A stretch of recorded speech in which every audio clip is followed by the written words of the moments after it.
ఈ రోజున ఇక్కడ కాంగ్రెస్ పార్టీ అనేక సంవత్సరాలుగా 50 ఏళ్ళ నుంచి ఇక్కడ పాతుకుపోయింది కాంగ్రెస్ పార్టీ.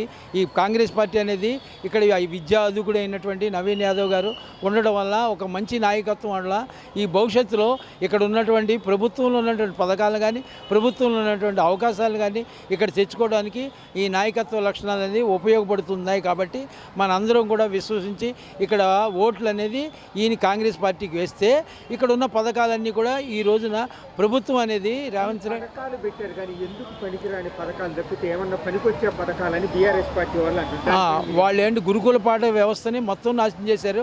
వాళ్ళు వచ్చి 50 ఏళ్ళు ఉన్నటువంటి పథకాలు ఒక రోడ్లు వేయలేదు, తర్వాత ఒక ప్రాజెక్టులు కట్టలేదు, ఉన్న ప్రాజెక్టులు కూడా పడిపోయినాయి. వాళ్ళ యొక్క బడ్జెట్ మొత్తాన్ని వాడుకున్నది ఒక వ్యవసాయంలో వాడేమంటారే కానీ ఈరోజు వ్యవసాయం కూడా అతివృష్టి అనావృష్టి వల్ల వాటిల్లో ఉన్నప్పుడు ఈరోజు యూరియా కొరత కూడా వచ్చింది. అంటే కేంద్ర ప్రభుత్వంలో ఉన్న బీజేపీ ఉన్నది, ఇక్కడ యూరియా కొరత ఎందుకు వస్తుందో తెలియదు. అలా తర్వాత అనేకమైన పథకాలు ఉన్నాయి, అనేకమైన గురుకుల వ్యవస్థలో అనేకమైన లోపాలు ఉన్నాయి. ఈ రోజు వరకు వాళ్ళు సమస్యలు చేయలేదు. వాళ్ళ పార్టీ ఒక 5 ఏళ్ళు 10 ఏళ్ళలోనే బయటికి రావడం జరిగింది.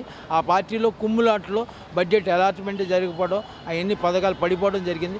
ఈ రోజున 50 ఏళ్ళు పరిపాలించినటువంటి ఈ కాంగ్రెస్ పార్టీ రోడ్లు నడుస్తున్నాయి, కరెంటు నడుస్తుంది, పారిశ్రామిక వ్యవస్థలో ఉన్నటువంటి అనేక వ్యవస్థలు కూడా ఇక్కడ క్రమం తప్పకుండా ఈ రోజున ప్రజలందరూ కూడా భాగ్యనగర కాలనీలో కానీ ఇక్కడ భాగ్యవంతులు నివసిస్తున్నటువంటి ఈ హైదరాబాద్ అనేది ఎంత ఇండికేషన్ ఉన్నది అంటే భారతదేశంలోనే ఈ ఇండికేషన్ వ్యవస్థ అనేది ఈ కాంగ్రెస్ పార్టీ అనేది ఆదర్శవంతమైన జీవితాలను గడిపి ఈ యొక్క సిద్ధాంతాల వలన ఈ ప్రపంచ దేశాలకి ఆదర్శవంతం కనబడుతుంది. కాబట్టి లండన్లో ఉన్నటువంటి ప్రభుత్వాలు కూడా మన భారతదేశాన్ని ఆదర్శంగా తీసుకుంటున్నాయి, అలాగే అమెరికాలో కూడా తీసుకుంటున్నాయి. మన వాళ్ళే చిన్న చిన్న సమస్యలు అనేది వాళ్ళకి నచ్చకపోతే వాళ్ళు ఒక పార్టీ పెట్టేసుకుని వాళ్ళు బడ్జెట్ తీసేసుకుని ఎవరికాడే వ్యక్తిగతంగా వాళ్ళు అభివృద్ధి చెందడం తప్ప వ్యవస్థని డెవలప్ చేయలేదు.